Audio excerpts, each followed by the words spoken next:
اسرائیل کے غزہ پر حملے، حماس کے ساتھ مذاکرات ختم ہو چکے ہیں اور جنگ دوبارہ شروع ہو چکی ہے۔ اسرائیل کی جانب سے یہ موقف جو ہے اختیار کیا جا رہا ہے، لیکن ثالثوں کی جانب سے اسرائیل سے بات کرنے کی کوشش کی گئی، لیکن اس پر بھی اسرائیل نے کوئی آمادگی کا اظہار نہیں کیا۔ بخاری صاحب، اب ایک دفعہ پھر اسرائیل جو ہے غزہ پر حملے کر رہا ہے، 400 شہادتیں ہو چکی ہیں، کیا منظرنامہ بنتا ہوا دیکھ رہے ہیں؟ حالانکہ جو اب دوسرا مرحلہ شروع ہونا تھا جنگ بندی کا، جو مستقل جنگ بندی کا مرحلہ شروع ہونا تھا، وہ بھی کھٹائی کا شکار ہے اور اسرائیل تو کہہ رہا ہے کہ ہم جنگ دیکھیں، ساری دنیا دیکھ رہی ہے جو کچھ بھی وہاں ہو رہا ہے، جو کچھ اسرائیل کر رہا ہے۔ انسانیت سوز رویہ جو ہے اس کا، پوری انسانیت کشی جو ہے وہ ایک صرف قوم کی نہیں ہے۔ اس کے حوالے سے جو حماس کا رسپانس آیا وہ یہ ہے کہ یہ ایک طرح سے سزائے موت کا پیغام ہے ان یرغمالیوں کے لیے جو 54 سے زیادہ ان کی حراست میں ہے ابھی بھی۔ یعنی اگر بم ماریں گے آپ فلسطینیوں کے اوپر تو ان بموں پر یہ تھوڑی لکھا ہوا ہے کہ اسرائیلیوں کو نہیں لگنا آپ نے۔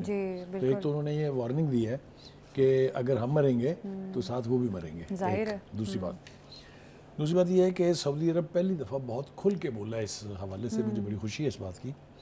انہوں نے کہا کہ جو کوئی اسرائیل کے خلاف دہشت گردی کرے گا وہ بھاری قیمت چکائے گا۔ یہ وائٹ ہاؤس نے کہا ہے، لیکن اس کے باوجود سعودی عرب والے کیا کہہ رہے ہیں؟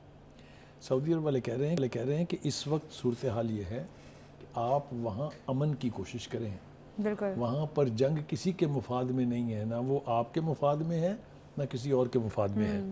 حماس نے جو بیان دیا ہے اس میں اسرائیل کے غزہ کی پٹی میں جنگ شروع کرنا یہ یرغمالیوں کو سزائے موت سنانے کے مترادف ہے، یہ کہا ہے سامی ابو ذری نے، جو حماس کے سپوکس پرسن ہیں۔ دوسری بات یہ ہے کہ جنگ جو ہے مجھے پھیلتی دکھائی دے رہی ہے، اس لیے کہ جو یمن کے خلاف ایکشن لیا ہے امریکہ نے، جس کا نتیجہ یہ ہوا کہ وہاں سے حوثیوں نے ان کے جہازوں پر اٹیک کیے ہیں، ڈرون سے، میزائلوں سے، اور امریکہ جیسی سپر پاور کے جہاز اس علاقے سے، سمندر کے سے بھاگے ہیں وہاں سے، اپنے آپ کو بچا کے۔ یہ فیکٹ ہے، یہ کوئی ایسا کلیم نہیں ہے جو دنیا میں کسی کو پتہ نہیں ہے۔ ٹرمپ اپنے پاگل پن میں، اپنے اسرائیل کے ساتھ محبت کے اظہار کے چکر میں امریکہ کو سٹیک پہ ڈال رہا ہے۔ America is at stake, America is at stake, I am telling you this. اس لیے کہ حماس کی طرف سے ایک دھمکی آئی تھی، جو ان کے ڈفرینٹ بریگیڈز ہیں، انہوں نے کہا پھر ہم یہ جنگ یہاں تک محدود نہیں رکھیں گے، خطے میں جہاں جہاں امریکہ کے انٹرسٹ ہیں ہم اس کو اٹیک کریں گے۔ ذرا آپ تصور کریں کہ جنگ پھر کہاں سے کہاں پہنچے گی۔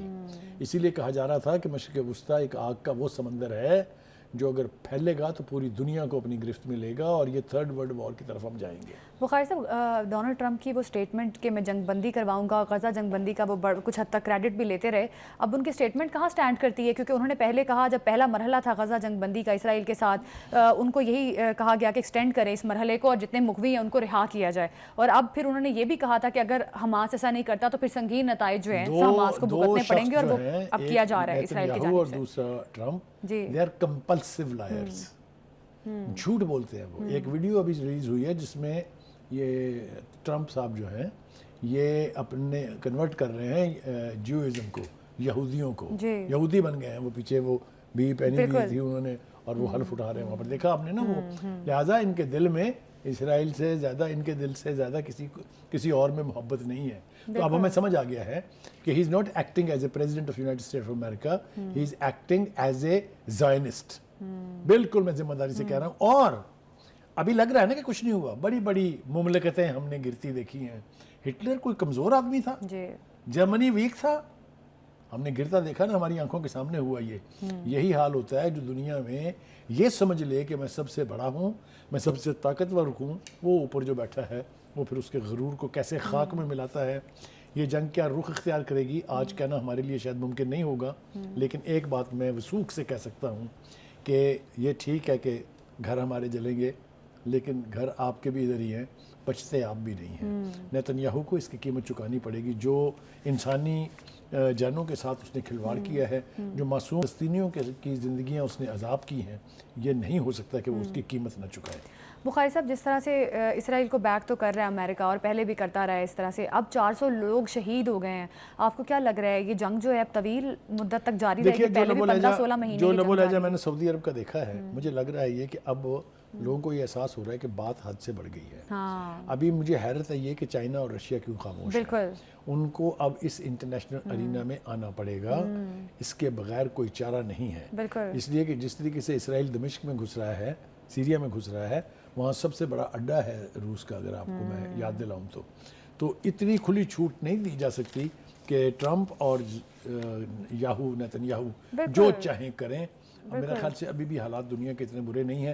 لیٹر سی آنے والے دنوں میں کیا ہوتا ہے. بالکل یقینی طور پہ اب دیکھنا یہ ہے کہ آنے والے دنوں میں کیا ہوگا, کیونکہ اس طرح سے ڈونلڈ ٹرمپ کو یا اسرائیلی نیتن یاہو کو اتنی کھلی چھوٹ نہیں مل سکتی.